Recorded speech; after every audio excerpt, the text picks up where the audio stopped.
Sa atong unang pagbasa, si Hari Solomon miangkon, kay gitagaan man to siya og kaalam nga Dios nun. Miangkon siya nga dili yud takos ang nindot kaing templo nga iyang gihimo, dako og ang nindot kaayo, dili yud takos nga papuy-an sa Ginoo. Niangkon siya ba?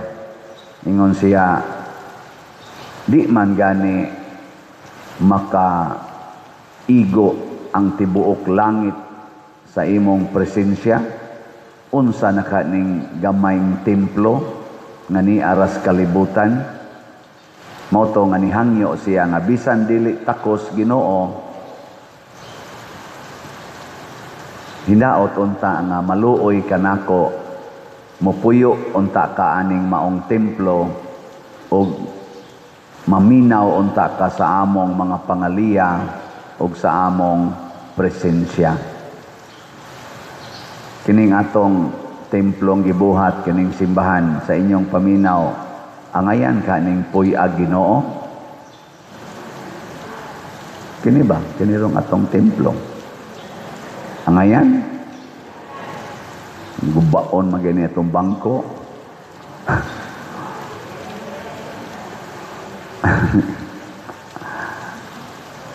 Pero pag abot na ni Kristo, mga igsoon, lahi na ang meaning sa templo.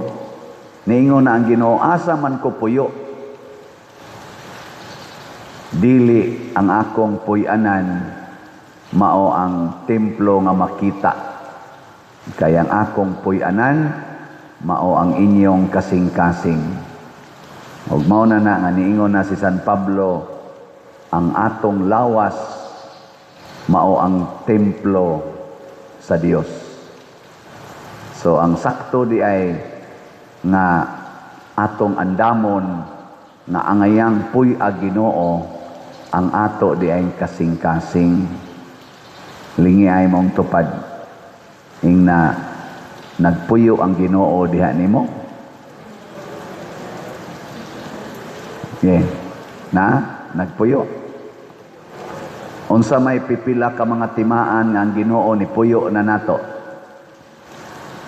Ang una gyud, magpuyo sadta sa kamatuoran. Truth. Kay ang Ginoo kamatuoran man. Kinsa dinhi ang wa gyud kapamakak, so god atong February 1 hangtod karong February 10. Taas ang kamot. Na, tuwa na, wanay ni isa. O, kana. Nga check up lang na siya. Unya, kusog ka itang manghukom sa atong isig katao.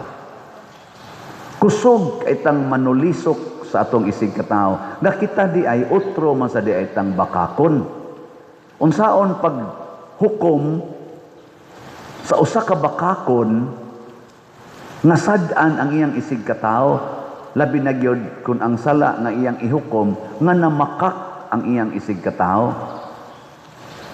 Mo bitaw aning impeachment karon na ay usa ka congressman, di lang ko nako isultingan kay naa man na social media, gipangutana siya sa usa sad ka reporter na ana sa social media. Your Honor, kamo may mohukom sa impeachment batok sa Vice Presidente tungod aning graft and corruption sa iyang confidential fund. Angayan ba mong mohukom nga kamo sad nga mga congressman daghan man sad kay mog mga graft and corruption nga accusations? Nagkabunga-bunga in tawag tubag ang congressman oy. Mo na ningon si Kristo, ang buta dili gyud makaagak sa laing buta kay mga huwag gyud sila sa kanal. Ang pagpamakak usa na siya ka pagkabuta. Ang bakak is darkness. Ang bana nga bakakon di gyud makapalambo sa iyang pamilya. Ang asawa sang bakakon, di sad kapalambo sa pamilya. Ang mga anak, matakdan sa nas kabakakon. Muna diri sa atong ebanghelyo, si Jesus nagsugo sa iyang mga apostoles nga mangaon, pero wa niya gisugo nga manghunaw gyud kamot sumala sa gisugo sa mga Pariseo o mga Hudiyo, kanang proper washing of hands before eating. Unsa may gibuhat sa mga Pariseo? Ni reklamo, ngano man ang imo mga tinun-an di man namang hunaw. Di ba kamo? Padan tingkaon ron labi nag budol-budol nga kaon kanang kinamot ba? Nya naay ni sagol nga wa gyud manghunaw. Ganahan pa mo mukaon? Utrosan mo mga Pariseo dai mo. Pudit pahunaw sa dito. Kana bitang anas inyong balay nya imong usas imong mga anak gikan panggaduwa glastiko dito silong nya igabot bitso dayog habhab amahapakan gyud eh. Ikaw ba wa panghunaw sa dito? Ana man tano. Ana. Adi mo ana. Ani sa to pa gusto kitag limpyo. Limpyo kay di na to gustong sudlan og hugaw ang atong lawas. Pero para di ni Kristo ang pinakahugaw di ay kana di ay pagkahipokrito. Hipokrit. Kanang tigpakaaron ingnon. Mao ginay labing hugaw. Lingi ay mong tupad na tinuod ng imong naong. Ing na mao ginay imong naong. Wa na magpakaron ingnon. Daghan kay rong magpakaron ingnon kay daghan na kay tag mga technology, labi na di social media, tan-aw nimong naong hamis kaayo. Inig hatag las ilang picture pero inig ambot ay kita ninyo sa real nga naong. Daghan kay mga tunok-tunok. Tan-aw nimo, portig yun ka, taas ang ilong. Abot ay ninyo, piyanga pa, bukad pa. Nga naman, kuan naman, makraft naman diha sa social media. Nya karon sa daghan sa kay mga waxing sa naong, kanang tabon-tabon sa naong ba? Mga foundation, kuluran ang buhok, kiskisod ang kilay niya, badlisa na lang, niya mga color-colors ngabil nga rin. Pagpakaaron ingnon, mana? Tabunan ni mong kamatuoran. Ang mga laki, dagko na kaigdughan, ang mga babae sad, yapis na sa kaigdughan. Naama sa sila'y pamaagi, Di ba? Pero pagpakaroon ingnon, yapo na. Ang nindot gidi ay, ang gusto di ay Ginoo nga iyag yung puyan, kana gidi ay kasing-kasing nga matinud-anon. Muna diri sa atong tubag sa Salmo, sa to?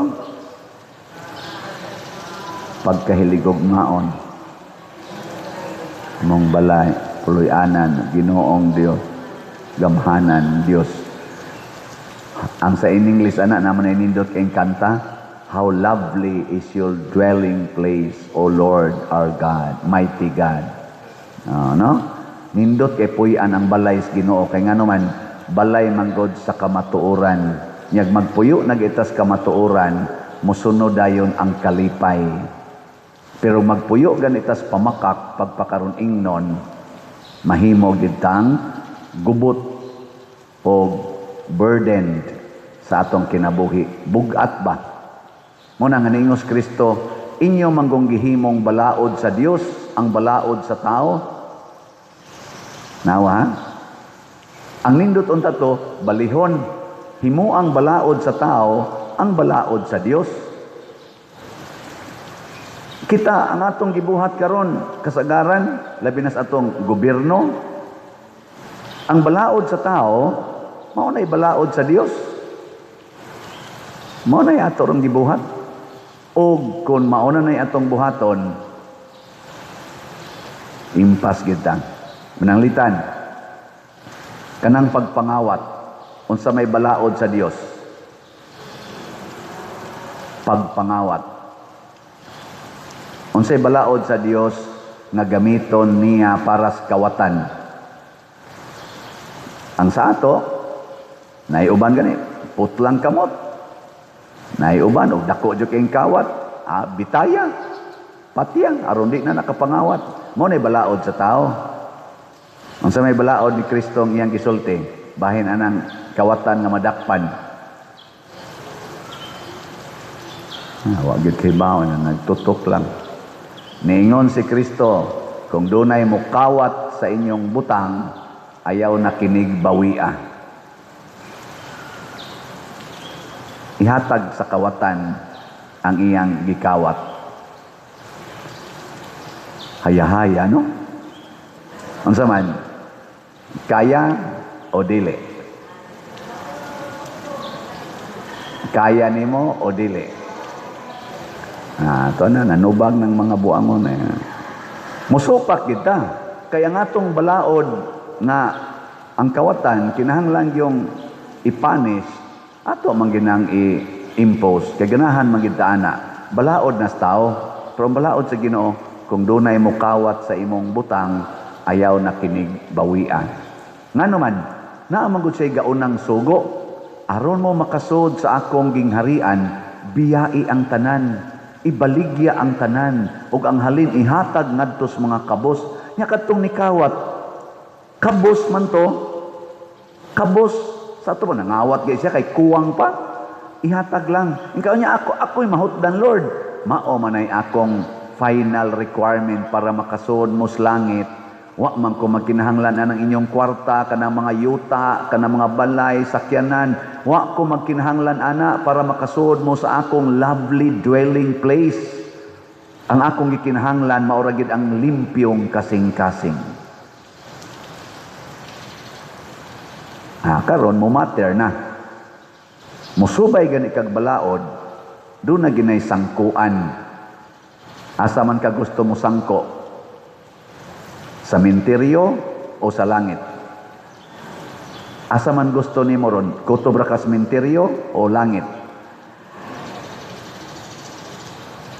Ayaw nagkasukuan ng kawatan. Nga naman, kay kanang kawatan, tuan na nasiyawa. Kining tanan nga nangawat karon sa atong nasod, gigakos na nasiyawa. Impirno na ang ilang sangkuan.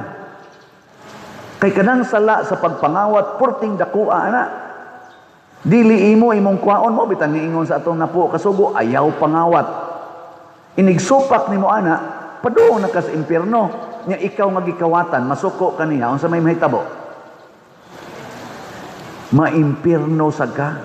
Magkuyog mo sa impirno, di ka kaadtos balay sa Ginoo. Ikaw niya pa, dili na lang nato yun sila ikiha. Pwede nimong ikiha, pero dili ang intensyon aron bawion ang iyang gikawat. Unsa may intensyon? Para makapanubag siya sa iyang krimen na gibuhat. Hopefully, mabag-o siya. Pwede na itong ipapriso, ayaw lag bawia. Pero iyang iuli, dawata. Kaya matod pa ni Kristo, dawata lang, bisag unsay ilang ihatag. Kung moingon ang balaod, iuli ng imong kinawat, imo sang dawaton, pero wa ka maningkamot nga mabawi.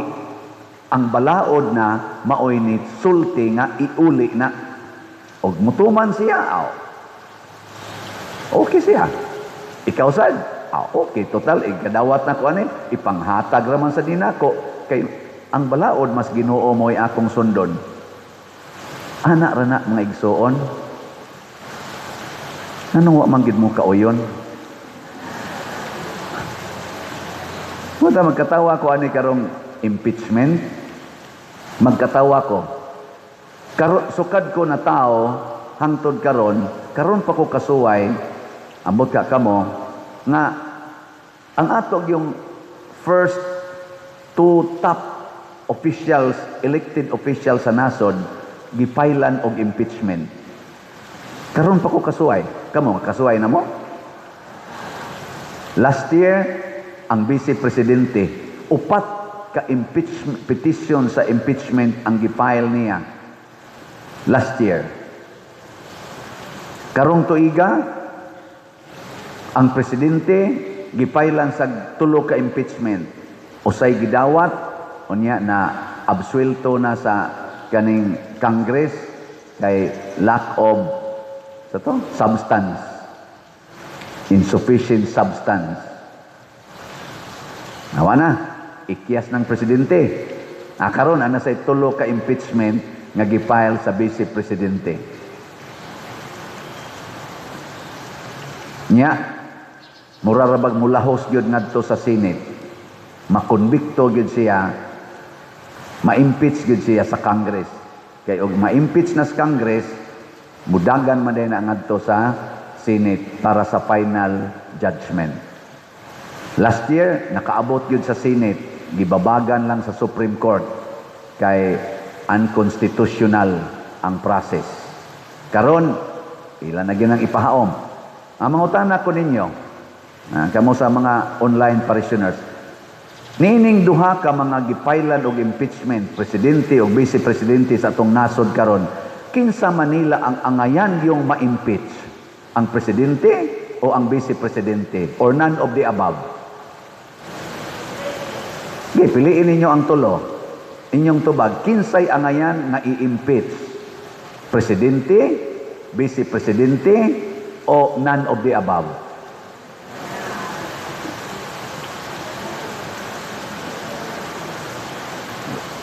Kita na'y mag-igo.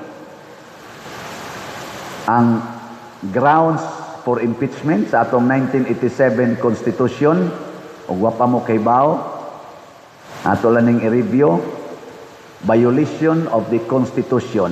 Kanang supako nimo ang atong Philippine Constitution. Ikaduha, treason. Kanang mo-organize kag kalihukan na gubo nimong gobyerno nato. Ikaduha, bribery. So, manghatag kag i-bribe nimo para makalusot ang imong mga illegal nga mga buhat. Ikaupat, muratog graft and corruption. Kana, famous kay na nato, graft and corruption. Katulo, high crimes. Kanang magpasod kag mga sindikato sa mas drugas or killings, high crimes. Maunang ejiki, tingali. Nya, kaning gitawag og betrayal of public trust. Betrayal of public trust. Asa man na siya makita? Sa ilasang trust rating. Ang gifile karon sa atong mga top officials naa sa graft and corruption o betrayal of public trust. Mo na gipang-file karon.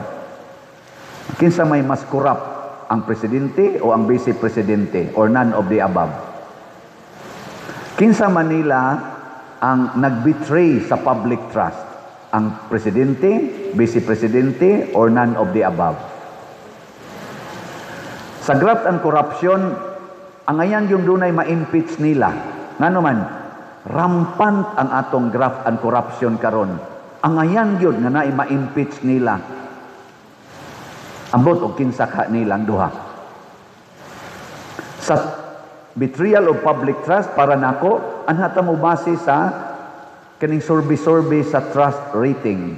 Ang recent survey karon, kung atong i-average, kaya na may mga 3-4 ka surveys nga nigawas sa akong nahibawan, wa ko masayop, ang average na trust rating sa atong presidente, negative 14. Nya, ang sa atong presidente, negative 14 ang trust rating. Ang sa vice presidente, mga positive 40. Ay may angayan anang i-impeach, ang negative 14 o ang positive 40?